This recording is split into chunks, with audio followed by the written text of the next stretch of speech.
Hey everybody, this is Eric Worre. Welcome to NetworkMarketingPro.com. And I'm here with Margie Aliprandi.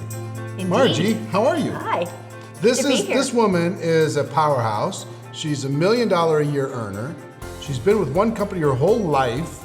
Well, not my whole life. Well, but practically. my whole network marketing life. Yes, your whole network marketing life. And she looks really, really young, but she's actually been around this profession for a long time.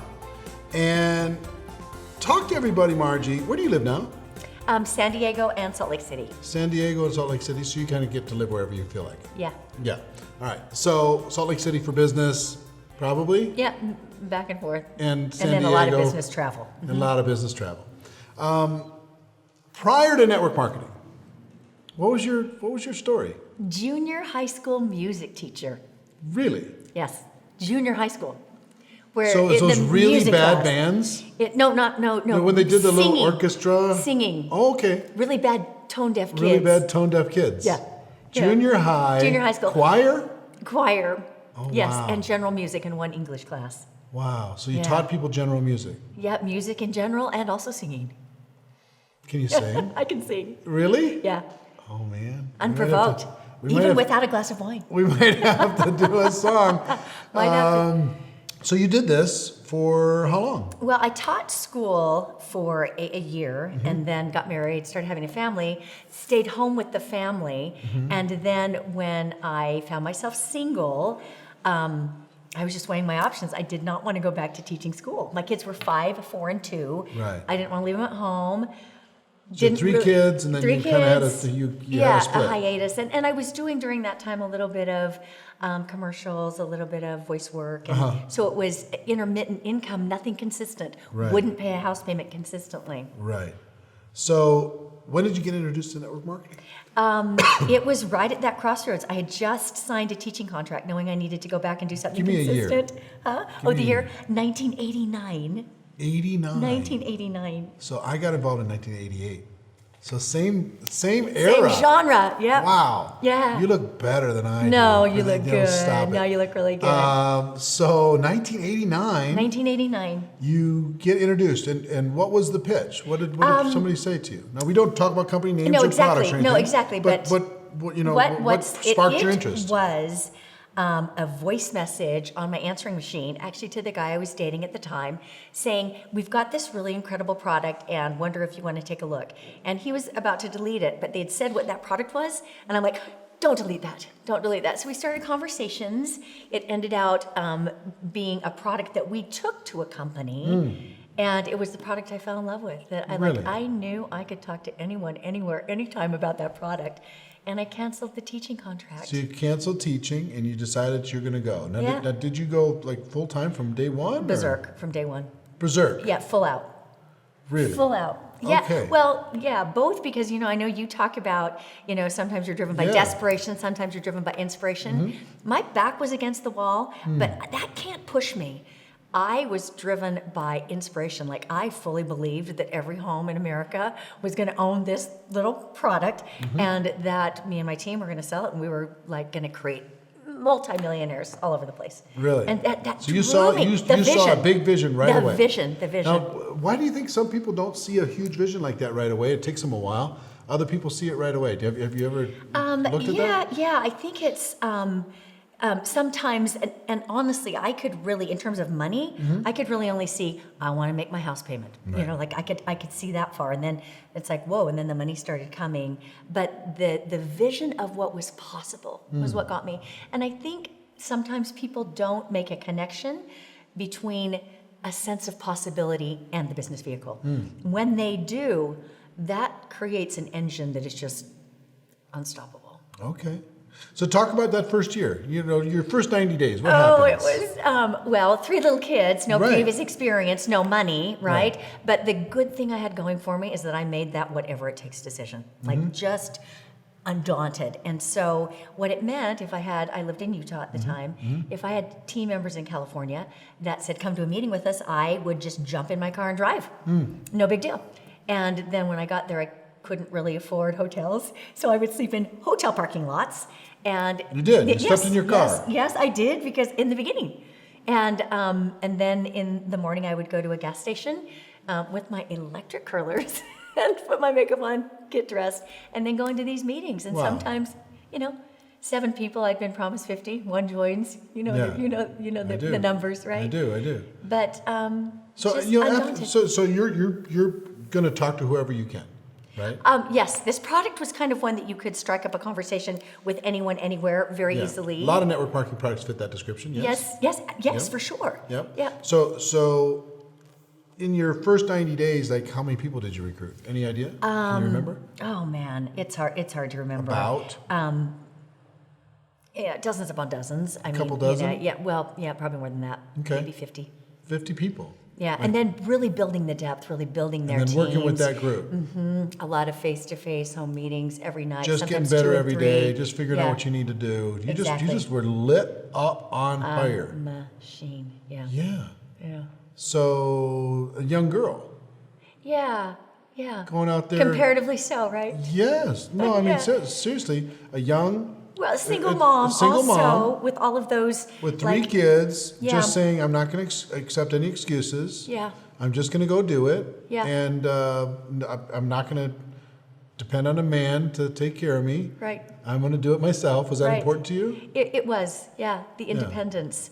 Yeah, one of Because the sometimes you see people in all different sides of equations. As soon as they are out of a relationship, they got to find the next one because that's going to the security. They had to have that security. Yeah. So that's their search. It's not a search for a business. Yeah, the search It's a was the search independence. The search for was the security independence thing. and the passion. I found a great deal of passion and it lit me up. Huh. Which felt good. Okay. So first year. First year, like, within 1 year. How much did you make? So I was making within 1 year more than I could have made. Within a year, I was making more in a month than I could have made in an entire teaching school. So give me a first full year 20, income 25, first year, the whole year? total. Yeah. Oh, 187,000, something like that. So $187,000 first year. Yeah. Just deciding, just from a decision, wasn't it? Yeah. It was a decision. Yeah. An unequivocal, non-negotiable decision. And is how what it how was. many learning experiences did you have in that first year? So many. Gotta be hundreds. Yeah. Just learn every day, make adjustments and every day, yes, make adjustments hone it every a day, little make bit better. adjustments. What do you think was the secret to that first year's success, 187,000? If you could pick anything. Resilience, emotional resilience. What do Not you, letting. you had to bounce back from what? Yeah. Well, we were a young company, and so there were a lot of 3 steps forward and 5 steps back, and attrition, high attrition during some of that time, due to no real fault of anybody, just the newness of the company at the time. So a lot of pioneering, and I think the thing that really helps is that big vision of what's possible, right? When that's really strong, I mean, even my why, like I'm going to give these kids a better life. That was huge. But once again, that almost comes from that place of desperation for me, like, I got to make ends meet. I got it. But that vision, when you really get a sense, and once you get a taste of passive income, you can't be without it. Right. Right. A lot of people talk about, hey, I'm going to work for a few years like other people won't, so I'll have for a lifetime what other people Right, can't. yeah. I hear all that story all the time. Yeah. Right. But entrepreneurs don't work for a few years and then stop. No. That's not how they're driven. They're entrepreneurs are entrepreneurs. Yeah. They're growing something, building something. They're passion driven. Why would you retire from your passion? No, Doesn't make any exactly. sense. Go to the And beach your and way go to- away from your passion. And it's Doesn't your make way any to sense. contribute, right? Right. You're contributing to the world. Over the course, you've been involved now for what? 28 years. 28 years. Yeah. Yeah, with the only time that I actually took a little time off, and this is a cool residual income story. So it was about 2.5 years into the business, and I got married again, and had my 4th child, who is now 24 and full-time in the business with me. Fun. How crazy is that? But during that time, because of my previous efforts, the check never fell below $15,000 a month. I mean, it was higher at some points, but it never fell lower than $15,000 in 1992. And so you're gripped, right? Like, wow, this works. This passive income thing is real. But yes, other than that, pretty much full time, off and on, taking times of more leisure, but really full out right now. Yeah. I want to explore something with you that's a little bit different because you've been with a company for 28 years. Okay. And inside of network marketing, there's a couple different phenomenon that happen. Yeah. One phenomenon is when the going get tough, the tough leave, or people just leave. Yeah. Not the tough would stay, but Yeah. when the going gets tough, everybody goes, well, this other company looks like they got a lot of momentum. Right. And we got all these challenges right now. Yeah. I'll just go over there. That looks fun. You get familiarity. You get used to your company. The grass is greener, right? Grass is greener. What caused you to never succumb to somebody telling you some fancy story or luring you over to some other company? It's such a good question because being prepared to go the distance is really where the wealth will come from. And every company has its challenges, right? It's just choosing the one that you want to have the challenges with. I think that I believed with all my heart that we had the foundational elements that were needed. I could see from that time I took off that the products sold without me promoting them and without even any business building happening. It was it was the dark ages, I got to say, in our company. Of course. But the fact that it stayed that strong told me something. And then I really liked our compensation plan. And I looked around, I knew there were certain compensation plans I would never do.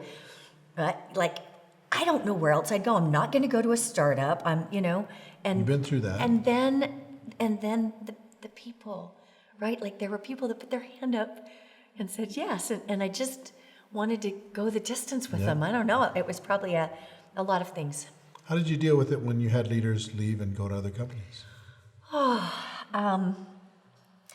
Hard because it feels like a divorce. It feels like wish them well. And some of them came back, interestingly, because the grass isn't always greener. Right. And at some point you develop, not that you don't care, but you develop a little bit of a thick skin. Yep. Like, this is going to sound kind of rude, but it's almost like there needs to be a weeding out sometimes. If you're trying to create a specific culture, not everyone's your culture. And if there are certain things that you are, there are things you're not also. And so sometimes when people leave, they define themselves. Yep. Is that rude? No, not at all. It's necessary sometimes. Like if they're a jumper, Yeah. they're not my people. Right. So it's important because I can make a case for startups. There's a certain kind of person that can succeed there. I can make a case for an early stage company. Because some of them will make it, I right? can make a case for $1 billion company. I can make a case for every single side. Me too. And everybody does. They just say, well, this is the best situation. Well, this is the best situation. Yeah.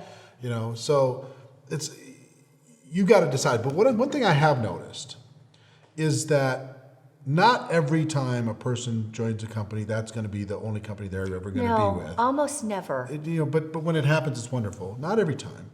But you have to find a balance between that and bouncing from deal to deal to deal to deal to deal to deal to deal. Because it's like you lose your credibility. Well, so somebody quickly. plant their garden, and then they rip it up before it has a chance to kick out any fruit. Yeah. And then they plant it someplace else, and then they rip it up. And by the time they get to like the fourth garden, they just got tatters. They hardly have anything left.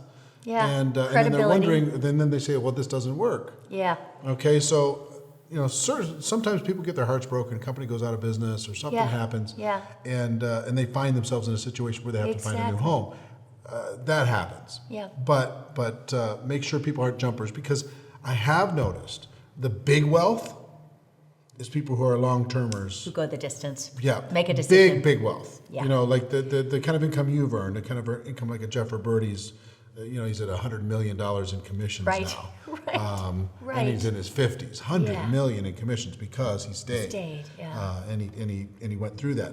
Now, a lot of people get really bummed out and freaked out, and they stop working, and they complain and they groan and they mumble when a company goes through a compensation plan change. You've gone through how many? 5. 5 different compensation plans inside the same company. Yeah. Has the company's name changed? 3 times. The company's name has changed 3 times. Yeah, we're on the 3rd. And the compensation plan has changed 5 times. And the ownership 3. The ownership has changed 3 times. I know. So Do you want to say I'm certifiable? No, no. That's called real life. Yeah. After 30 years. Yeah. That's called real life. That I saw on CNBC. They said 40% of the S&P 500 will not exist in 5 years. Seriously. 40% of the top 500 companies in the world won't exist. They'll be merged. They'll be gone. Yeah. Technology will wipe them out, or they'll be acquired, or something else will happen. Yeah. In the next 5 years. That's called life. So if you're going to be a big girl, you're going to be a big guy, you got to put your big girl panties on. Exactly, and just decide that when change comes, and it will come, yeah, you're going to be better at navigating change than anybody else. Yeah. Because in those changes, I can bet you there's always a gift. Well, there's a winners and losers. Every time same change. Some people lost major momentum. Some people stepped forward and got bigger market share. Mm-hmm. And they got better, they got stronger, they got wiser, they got whatever. And attracted. How did you learn how to deal with that amount of change? I think that you realize very quickly that to remain relevant, there has to be change. Mm-hmm. Things do change quickly in our world, and so look at technology today. It's shifting everything. Really, truly, we just introduced a brand new system that's almost entirely based on Facebook, and so it's like, get on board or you'll be left behind. And so I recognize the need for being nimble and agile and being able to make a move when you need to. So some people get dogmatic on something they did that worked 15 years ago. Yeah. And they're not willing to adjust. Yeah. So I just think it's because it always makes sense to me. Like if your company changed their comp plan tomorrow, and I know I don't want it to, but let's say it did. How would you navigate that? Well, we're still doing a couple of tweaks, right? Because we just relaunched about 3 years ago. So, how do you navigate that? How do you get through it? I would see that, first of all, I feel like I'm in a collaborative role, so I feel like I have a say. Sure. But I'd get on board. I'd see the gift in it. I'd figure out the angle that see this the gift makes in the more. change. Yeah, that's this a great, makes more great sense comment. for everyone. See the gift in the change. Yeah. Whatever the change is, there's Yeah. a gift. Always. You just have to find Always. it. And when you are the person that's looking for that positive, now I'm not talking being a Pollyanna and not seeing reality, but there's always a way to look at things that it's like, whoa, this is a win, and then being that person that sees it. You talk about kind of controlling the meaning that you give to whatever thing happens. Because don't we all, right? Yes. Every day. Yeah. In everything. Love that. So what has made you're now? What's your best year? What's your best year in network marketing? How much did you earn? $1.2 million. $1.2 million. So you've just been consistent, steady for a long time. So and over the course of your career, it's been how much? $20 million. $20 million. Yeah. $20 million. School teacher. School teacher. Teaching choir. Yeah. $20 million later. Yeah. That's unbelievable. Good for you. Thanks. That's fun. It means you pay a lot of taxes. Yes, it means I paid That's okay. my fair share. Fair share. Well, plus some. No. You built a lot of roads. Seriously, the tax benefits of our business is a reason to do it enough. Of course. Right? Sure. So $20 million. What are the things, if you can name 3 things that the average person doesn't do that you do, or how the average person doesn't think how you think? Because there's a lot of people who came and gone. There's people who are still in your business the same distance as you were, but didn't earn $20 million. Mm-hmm. So what did you do or think or? I got it. Okay. I'm ready. Get it. So massive action. I am such a believer in giving yourself that season of massive action. I look at the first year of my business. I'm still 28 years later being paid on stuff I did in that year. But it wasn't because I meandered along and did a little bit here and worked and did my 2 a day, which I am a fan of the 2 a day. If everyone would really do that, everyone would be millionaires. But I went so full out that it gave me that traction. And first of all, I got better. I got more confident. I had people that had results. And so everything just happened faster. So I think the massive action, and I've given myself seasons of massive action throughout the entire 28 years. And then how many do you think? 10? Really? Yeah. 10? Yeah. Maybe 10's a big number. Full out. Yeah. Full out. For how long? Like sometimes a year. Wow. Sometimes 90 days. Wow. But a year. Yeah, sometimes. Yeah, and at that full pedal to the metal, that's not something you can sustain for a long, long time. And sometimes, I bet you did those right in the middle of change. Yes. As part of the change. Yes. You made up for the distraction. show that it could work. We can prove this can work. You made up for the distraction by massive action. Yep. Interesting. Yeah. Interesting. At least 8. And yeah. maybe 10. No. I've done maybe 6 total career long, and the absolute top of the top in our profession have done 1 a year, but that's hard.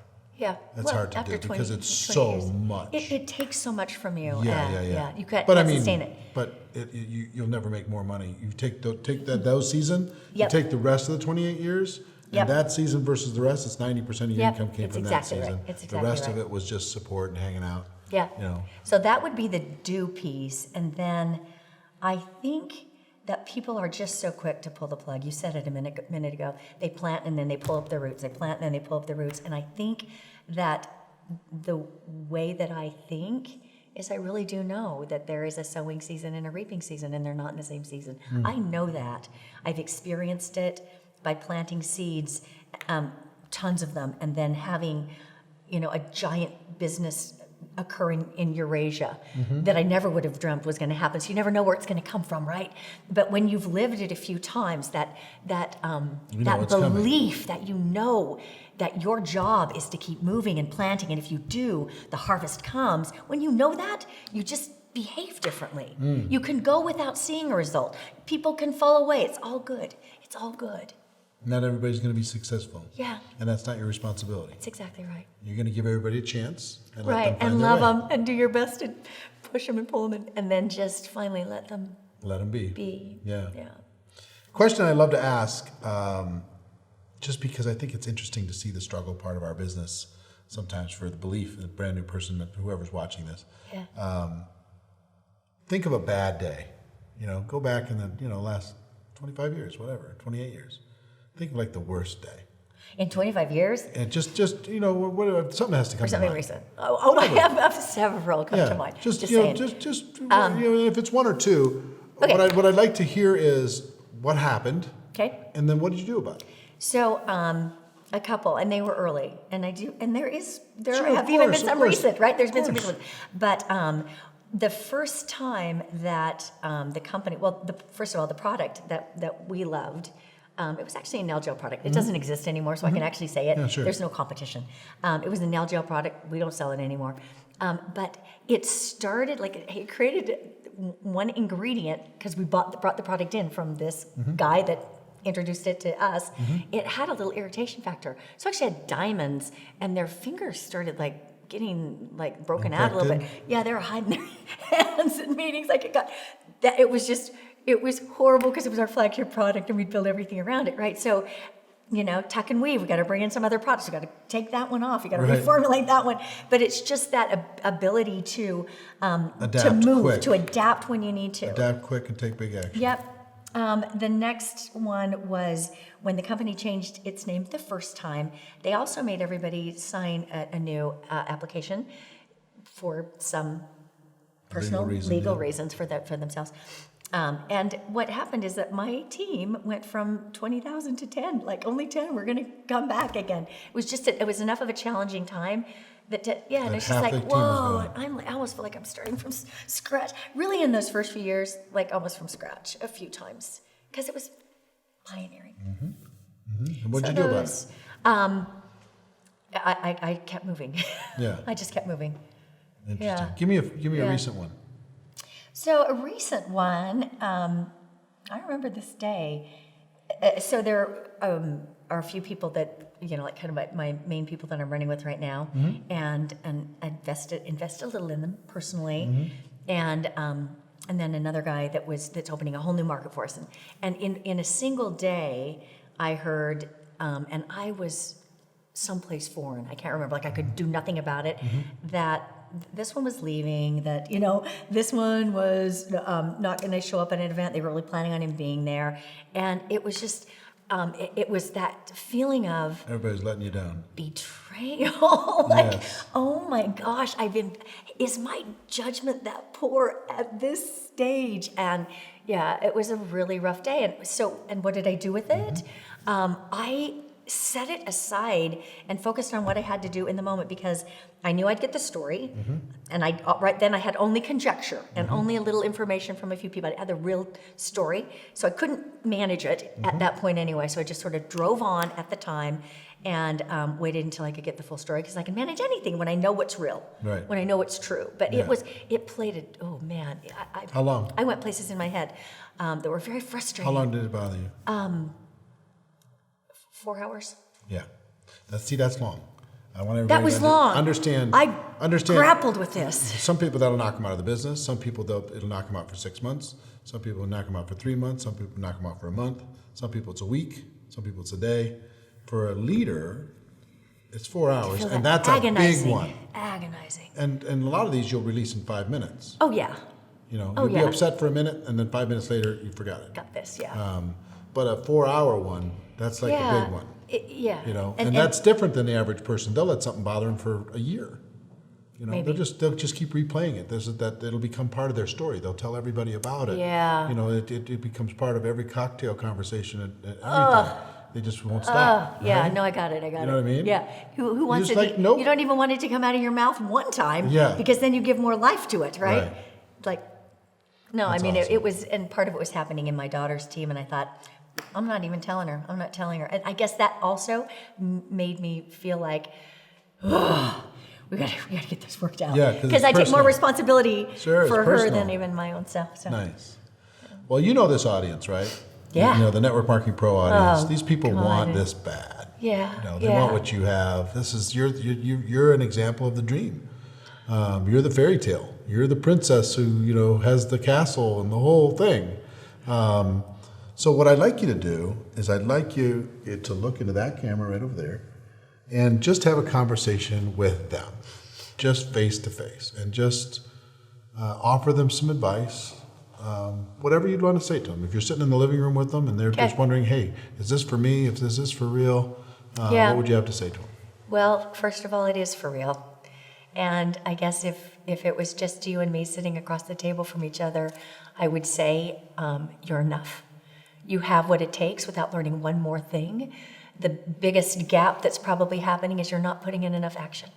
Because if you put in the action, a lot of things happen. First of all, you just get better, faster. You develop a resilience. You get a momentum happening in your business. And if you will believe in this enough, that you're willing to begin imperfectly, willing to begin with fault rather than to hesitate perfectly. Anything worth doing well is worth doing poorly until you learn how to do it well. If you'll just be willing to start, you've got what it takes. You've got what it takes, and it is worth it. And the other thing I would say is stay in a place of service. I know every time that the business starts feeling really wonky to me, it's because I got caught up in something that I wanted. And I'm looking at a promotion. I'm so competitive. I'm really competitive. And they, dangle a promotion or, something like that. And it's just like, ooh, I can start just really getting focused on me getting that, which is not bad. Let me be sure to say that is not bad. Be very intentional and deliberate and specific about your goals. Just don't attach them to any one person. So every time that it starts feeling off and I feel disconnected from what feels good inside me, it's because I got focused on my own goal more than I got focused on serving. And so my advice on that one is fill your funnel so full with people that you are serving on a multiplicity of levels that there will always be what you need to be achieving your goals. And if you're not getting what you want, don't look to one or two people in your downline and freak out because those one or two people that you brought on aren't doing anything. Go find more. Serve. When you're really coming from a place of service, it takes fear away. And fear is what stops people more than anything. But fear disappears if you're there to serve. It's only there if you're worried about how you look, how you'll sound, will you be rejected. If you can really stay poised on that place of service, everything else falls into place. Margie. And don't quit. And don't quit. Margie, Thank you. Congratulations on your success, and thank you for your contribution. I know this interview is going to be viewed by a lot of people around the world. People needed to hear it at a specific time.